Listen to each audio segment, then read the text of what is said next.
We are about to go celebrate an African champion next. African champions. African champion. African champions. African champions. Robert Johnson is our African champion for today. You be champion. Robert Louis Johnson, an African-American businessman, media magnate, executive, philanthropist, investor, and founder of the Black Entertainment Television Channel, BET.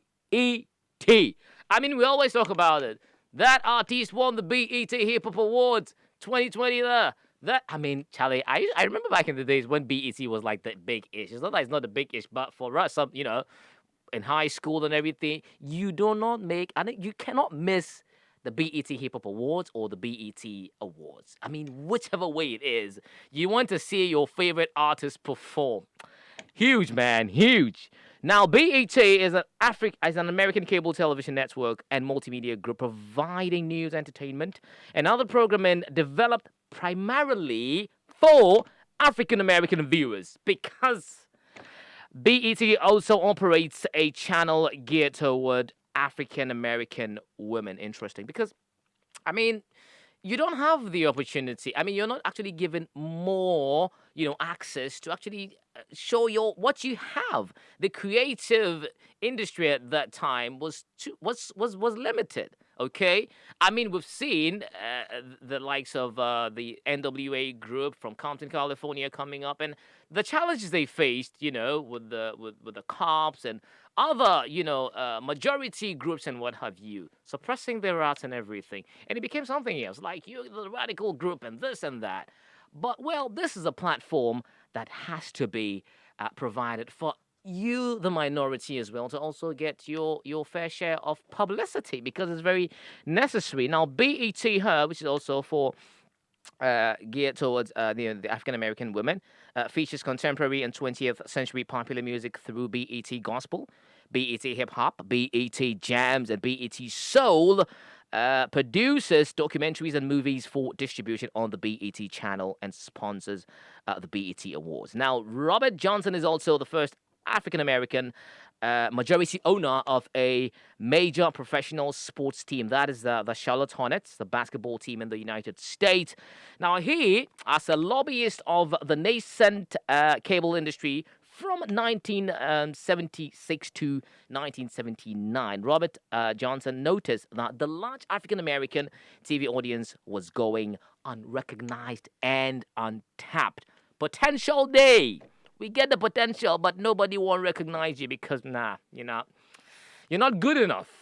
Just being told that you face sometimes. Just like Dr. Julian yesterday, I talked about on African Champion. Check him out on our website. It's like we just don't want you. Like, the excuses you get are not really, those excuses that you think should actually go down for one to get something. And nah.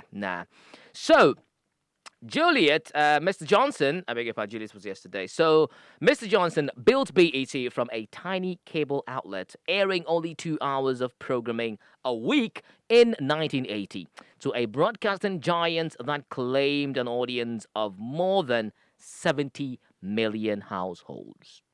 In 1991, BET became the first black-controlled company to be listed on the New York Stock Exchange. BET thrived in the 1990s, adding more cable channels and expanding its reach through new film and publishing divisions, music channels, and a website. Viewership expanded along with the product line, while major media companies began to invest in the growing network. You see, it's just similar to what we talked about. My colleague Hafiz mentioned Gareth Morgan yesterday. Like, after he did it and people didn't really like his product, now there's an issue. He was called upon, and funny incident happened that, and they didn't even take it to use it. By they, I mean, of course, the the Americans still felt this is not something we can trust because it's coming from an African American, a black man. So he should rather do it. And he did it and succeeded and rescued over, 20 people. And then, now again, now you did trust me. I wonder how it would be if it was me. Guy no go take. Nah, me, I no go take him. So, after taking BET private again in 1998, Johnson and his partners sold BET Holdings to the giant media group Viacom in 2001 for some $3 billion. Though he remained at BET as the chief executive officer until 2005, the sale made him the first African American billionaire. Johnson then formed the umbrella group RLJ companies, which operated widely in the media, sports, gaming, real estate, and hospitality industries. You see how small beginnings actually take you there? So yeah, that's the potential that these communities, these black minority communities globally have. When you have that opportunity, you can get to that pinnacle that you're looking for. Yeah, our African champion today, Robert Louis Johnson, founder of the Black Entertainment Channel. Read more about him on Africa, on AfricaGlobalRadio.com, on our African champion section. You are an African champion.